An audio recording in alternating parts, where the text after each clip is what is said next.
Hello guys, I am Vaishali Hikan from Dopamine और हम लोग डिस्कस कर रहे हैं सिग्नल्स एंड सिस्टम। आज इस वीडियो में हम डिस्कस करेंगे basic signals required for the analysis. Last video में भी हमने दो बेसिक सिग्नल्स डिस्कस करे थे, unit step signal and unit impulse signal. अगर अभी तक आपने लास्ट वीडियो नहीं देखी है तो पहले वो वीडियो देखा है, then you can come to this video, because last video वाला पार्ट हम यहाँ पर क्वेश्चंस में यूज करने वाले हैं। आज इस वीडियो में हम लोग बहुत सारे बेसिक सिग्नल्स डिस्कस करने जा रहे हैं। स्टार्ट करते हैं रैंप सिग्नल से। Unit ramp signal continuous domain में भी होता है, डिस्क्रीट डोमेन में भी होता है। कंटिन्यूअस डोमेन में इसे हम RT से डिनोट करते हैं, डिस्क्रीट डोमेन में हम RN से डिनोट करते हैं। RT या XT इसका मैथमेटिकल रिप्रेजेंटेशन है जो कि t greater than equal to 0 पर इक्वल टू t ही होता है। जो भी टाइम है एम्पलीट्यूड की वैल्यू भी सेम हो जाती है। Time is equal to 1 second पे एम्पलीट्यूड 1 रहेगा, time is equal to 2 second पे एम्पलीट्यूड 2 रहेगा एंड सो ऑन। सो एक स्ट्रेट लाइन ग्राफ बनता है इसका।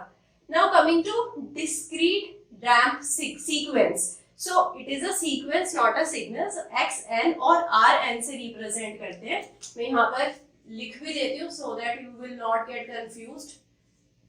So XN और RN की वैल्यू N होती है, N greater than equal to 0 पे और 0 होती है less than 0 पे। So -1, -2, -3 and so on पे दोनों continuous और discrete domain में रैंप 0 ही रहता है। Now coming to 0, 0 पे भी 0 ही रहता है। कमिंग टू नेक्स्ट वैल्यू जो कि है 1, n की वैल्यू इंटीजर्स ही रहती है 1 2 3 एंड सो ऑन। सो 1 पे 1 रहेगी, 2 पे 2 रहेगी, 3 पे 3 वैल्यू रहेगी। सो ये तो हो गया हमारा यूनिट रैंप सिग्नल। अभी जो यूनिट रैंप सिग्नल है उसे यूनिट स्टेप सिग्नल से भी रिप्रेजेंट कर सकते हैं। जो रिलेशन है वो है Rn is equal to n un। So n से un को मल्टीप्लाई करते जाएंगे क्योंकि un हर वैल्यू पे 1 था, n हमारा 1 2 3 एंड सो ऑन है। तो un की वैल्यू जब हम n से मल्टीप्लाई करेंगे तो हमारे पास Rn आ जाएगा।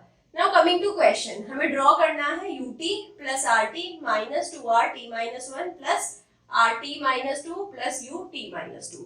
सबसे पहले हम क्या करते हैं, हर t की वैल्यू पे देखते हैं कि क्या क्या हमारे पास सिग्नल है। हमें पता है जो ut सिग्नल होता है वो टाइम पे ऐसे दिखता है। टाइम की वैल्यू 0 से लेस वैल्यू जो होती है उन पे वैल्यू 0 रहती है ut की। टाइम इज इक्वल टू 0 पे हाफ वैल्यू रहती है जो कि 0 से 1 तक फ्लक्चुएट करती है और टाइम ग्रेटर देन 0 पे 1 हो जाती है। नाउ कमिंग टू RT, यहाँ पर t है, ये RT सिग्नल बना रहे हैं, ये एक स्ट्रेट लाइन ग्राफ है, राइट। सो जो कि 45 डिग्री पे रहेगा बिकॉज 1 पे वैल्यू 1 है, 2 पे वैल्यू 2 है, राइट। सो ये तो हो गया हमारा RT। हमें क्या करना है, टाइम t पे देखना है। t पे क्या है, ut plus RT। So basically signal कैसा बनेगा, जो हमारा टाइम t है, t मतलब 0 से स्टार्ट होता है। ये है टाइम शिफ्टेड सीक्वेंस, ये 1 से स्टार्ट होएगा, ये 2 से स्टार्ट होएगा, ये 2 से स्टार्ट होएगा।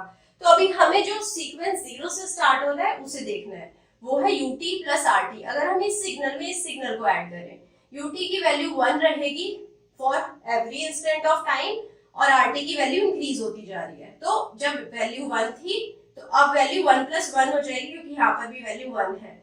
2 थी तो यहाँ पर 2 प्लस 1 हो जाएगी। बेसिकली हमने 1 से इंक्रीज कर दी वैल्यू। कहाँ तक, हम 1 टाइम पीरियड पे आ गए। ये है हमारा xt, राइट। जैसे ही हम 1 पे आए, यहाँ पर क्या होएगा, -2RT माइनस 1। t माइनस 1 तो डिनोट कर रहा है कि 1 पर हो रहा है, ये माइनस ट्वाइस ऑफ r। मतलब अगर हम यहाँ पर, हमारी स्लोप क्या है, स्लोप रिप्रेजेंट कर रहा है 45 डिग्री जो कि हमें r को रिप्रेजेंट कर रहा है।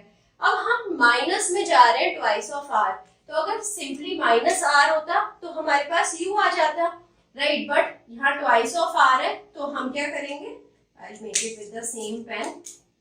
हम इसे सब्ट्रैक्ट करेंगे। ये डाउनवर्ड डायरेक्शन में जाएगा, राइट। ऐसे डाउनवर्ड डायरेक्शन में जितना अपवर्ड गया था उतना ही डाउनवर्ड डायरेक्शन में जाएगा। नाउ कमिंग टू नेक्स्ट, अब हम 2 पर आ गए हैं। 2 पर हमारे पास क्या ऐड हो रहा है, r of t minus 2 add हो रहा है। सो इसमें ये एंगल क्या था अभी -45, यहाँ क्या था +45, +45 में हमने -90 करा था तो -45। अब यहाँ पर क्या आएगा, ऐड कर दिया, -45 में 45 ऐड करा तो हमारे पास एंगल 0 आया। बट यहाँ पर u को सब्ट्रैक्ट करना है, t माइनस 2 पे u भी है जिसे सब्ट्रैक्ट करना है, तो u सब्ट्रैक्ट हो गया, तो मतलब इससे आगे जितना u था वो हमने हटा दिया।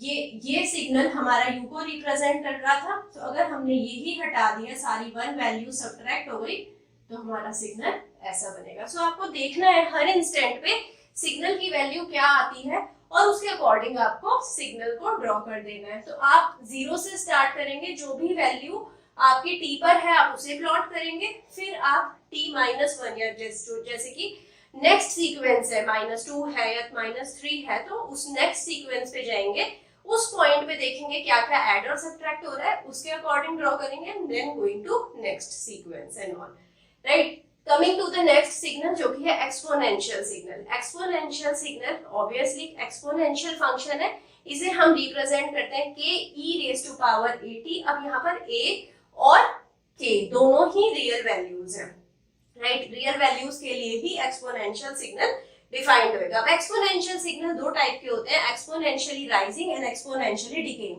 a ग्रेटर देन 0 है तो ये सिग्नल राइज होएगा और सिग्नल कुछ ऐसा दिखेगा, exponentially decaying a less than 0 के लिए होगा और कुछ ऐसा दिखेगा। Then we have complex exponential signal जो कि रिप्रेजेंट करते हैं k e raise to power j omega naught t, right. Omega naught क्या है, एंगुलर फ्रीक्वेंसी, j यहाँ पर हमारा कॉम्प्लेक्स नंबर डिनोट कर रहा है, t तो टाइम ही है, राइट। ओमेगा नॉट की हमारे पास यूनिट क्या होता है, रेडियन पर second. Now coming to discrete time exponential sequence. अब कंटिन्यूअस टाइम में तो देख लिया, दो टाइप के एक्सपोनेंशियल है, एक तो exponential and then we have complex exponential. Discrete sequence में कैसे लिखते हैं, xn को लिखते हैं a raise to power n। अब ये जो a की वैल्यू होती है उसके बेसिस पर हमारे पास डिफरेंट टाइप के डिस्क्रीट सीक्वेंस होते हैं। अगर a ग्रेटर देन 1 है तो 1 की पावर या 1 से ज्यादा बड़ा है a, उसकी हाई पावर्स करेंगे, n क्योंकि हमारा माइनस से लेकर प्लस तक वेरी कर रहा है in the form of integers, right. So a जब ग्रेटर देन 1 रहेगा तो हमारा एक्सपोनेंशियली राइजिंग डिस्क्रीट सीक्वेंस बन जाएगा। आप यहाँ देख सकते हैं a की वैल्यू 0 से 1 रही, यहाँ कोई डेसिमल रहा तो उस केस में हमारे पास एक्सपोनेंशियली डिकेइंग सिग्नल आएगा, राइट। a की वैल्यू लेस देन -1 हुई, यहाँ पर a की वैल्यू -1 हुई या उससे छोटी वैल्यू हुई, मतलब नेगेटिव वैल्यू हुई। नेगेटिव वैल्यू में हमारे पास ऑल्टरनेट वैल्यूज आएंगी, एक वैल्यू नेगेटिव आएगी, एक वैल्यू पॉजिटिव आएगी। अब ये जो ऑल्टरनेट वैल्यू होंगी ये भी इंक्रीज करती रहेंगी क्योंकि ये वैल्यू लेस देन -1 है, राइट। ये वैल्यू हमारी 1 से बड़ी है, -1 से बैक साइड जा रही है। अगर यही वैल्यू हमारी -1 और 0 के बीच में होगी, मतलब नेगेटिव हमारे पास यहाँ पर डेसिमल होएगा, तो उसके केस में हमारे पास ऑल्टरनेटिवली एक्सपोनेंशियली डीके होएगा, राइट। यहाँ पर एक्सपोनेंशियल डीके हो रहा है, यहाँ एक्सपोनेंशियली इंक्रीज होएगा, एक्सपोनेंशियल राइज होएगा, क्योंकि हमारे पास जो a की वैल्यू है वो लेस देन -1 है, राइट। -2 हो सकती है, -4 हो सकती है, so in that case value increase होती जाएंगी। और अगर डेसिमल पॉइंट होता है a value, so in that case alternating exponential decay रहेगा। जो नेक्स्ट सिग्नल है साइनोसॉइडल सिग्नल है, आपने इसके बारे में पहले भी सुना होगा कहीं ना कहीं। सो xt को हम कैसे रिप्रेजेंट करते हैं, a sin omega t plus theta. a क्या रिप्रेजेंट करते हैं, इसका amplitude, omega angular frequency, t time and theta is phase delay. तो ये हमारा साइनोसॉइडल सिग्नल है कंटीन्यूअस डोमेन में, और ये साइनोसॉइडल सिग्नल है डिस्क्रीट डोमेन में। सो डिस्क्रीट डोमेन में भी साइनोसॉइडल सिग्नल को रिप्रेजेंट करना है, तो a sin this ohm is a representation of angular frequency in discrete domain into n. So यहाँ पर भी हमारे पास angular frequency की terms में हम discrete साइनोसॉइडल सिग्नल को और सीक्वेंस को रिप्रेजेंट कर सकते हैं। इसका पीरियड रिप्रेजेंट करेंगे 2π बाय एंगुलर फ्रीक्वेंसी। अब जो अगर हमारे पास एंगुलर फ्रीक्वेंसी है वो रैशनल मल्टीपल ऑफ 2π आता है। 2π यहाँ पर जो है, यहाँ पर 2π into some rational number multiplied with n आता है। सो इस केस में ये जो हमारा सीक्वेंस होएगा पीरियोडिक हो जाएगा। पीरियोडिक सीक्वेंस के ऊपर हम एक सेपरेट वीडियो में भी डिटेल में डिस्कस करेंगे with some questions also. Now coming to exponentially rising and decaying sinusoidal signal. So इस केस में xt को कैसे रिप्रेजेंट करेंगे? Exponential signal k e raised to power at multiplied with sinusoidal signal sin omega t। Again k और a यहाँ पर real numbers होंगे। सो जब हम a को ग्रेटर देन 0 लेंगे तो हमारे पास एक्सपोनेंशियली राइजिंग साइनोसॉइडल होएगा, a लेस देन 0 के केस में एक्सपोनेंशियली डिकेइंग साइनोसॉइडल आएगा। So next signal is our sinc function. Sinc function को डिनोट करते हैं sinc t as sin t by t। So ये माइनस इंफिनिटी से इंफिनिटी के बीच में डिफाइंड होता है, साइन को टाइम से डिवाइड करा, राइट। तो हमने जैसे ही साइन को टाइम से डिवाइड करा, इसका एम्पलीट्यूड डिक्रीज करता जाएगा जैसे जैसे टाइम इंक्रीज करता जाएगा। सो इसके जीरोस n पाई पर होते हैं, जैसे कि माइनस पाई, पाई, 2 पाई, माइनस 2 पाई। एक इवन फंक्शन होता है, राइट। इवन फंक्शन क्या होते हैं? जो कि पॉजिटिव साइड और नेगेटिव साइड ऑफ t में सेम होते हैं, मतलब मिरर इमेज बनाते हैं with t is equal to 0। t is equal to 0 क्या होता है? Y axis. इसके बारे में हम डिटेल में डिस्कस करेंगे इवन एंड ऑड फंक्शन वाली वीडियो में। इसका पीरियड 2 पाई रहता है, ऑसिलेट करता रहता है। सो जैसे कि साइन ऑसिलेट करता है, सिंक भी ऑसिलेट करता रहता है। Then we have Gaussian pulse. Gaussian pulse को रिप्रेजेंट करते हैं g_a_t से या फिर e raised to power -a_t², again represented for minus infinity to infinity. इसका सिग्नल कुछ इस तरह से होता है, तो आप देख सकते हैं ये भी एक इवन सिग्नल है, पॉजिटिव t और नेगेटिव t में मिरर इमेज बना रहा है at t is equal to 0। So t is equal to 0 axis ये है, इसके पॉजिटिव साइड नेगेटिव साइड देखेंगे सेम है। सो ये नेक्स्ट पल्स है जो कि ट्रायंगुलर पल्स। तो आप देखेंगे ट्रायंगुलर पल्स कहां से कहां तक डिफाइंड है? -a से a।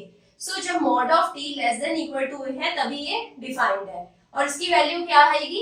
1 minus t by a, right. तो इससे हमारा यहाँ पर ट्रायंगुलर सिग्नल बन जाता है। जब mod of t greater then a रहेगा तो उस केस में इसकी वैल्यू 0 हो जाती है। Then the next signal that we have is signum function. So signum function को कैसे रिप्रेजेंट करते हैं? इसकी वैल्यू 1 होती है फॉर t ग्रेटर देन 0, इसकी वैल्यू -1 होती है फॉर t लेस देन 0, और इसकी वैल्यू 0 होती है for t is equal to 0। So जैसे कि यूनिट स्टेप था वैसा ही कुछ है सीक्वेंस, बट थोड़ा सा डिफरेंट है।